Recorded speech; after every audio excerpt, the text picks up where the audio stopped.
अस्सलाम वालेकुम। इस्लामाबाद पुलिस में बहुत बड़ी तादाद में शानदार जॉब अनाउंस होने जा रही हैं।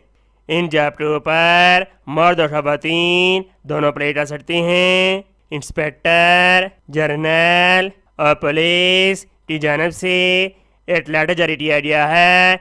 आई जाती हैं इस लेटर की डिटेल की तरफ। इंस्पेक्टर जनरल और पुलिस इस्लामाबाद की जानब से 25/5/2024 का एक लेटर जारी किया गया है।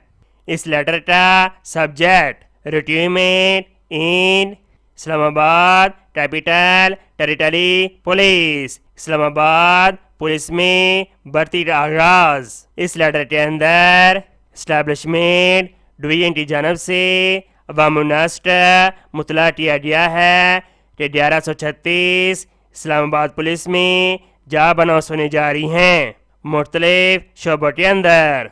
इन जॉब की भर्ती मुख्तलिफ इलाकाई व सूबाई कोटे के तहत की जाएगी। उम्मीद करता हूँ ये इन्फॉर्मेशन आपको बहुत ज़्यादा पसंद आई होगी। इस रस्व आपकी नीचे शेयर करें। मिलते हैं नेक्स्ट वीडियो में और अल्लाह हाफिज़।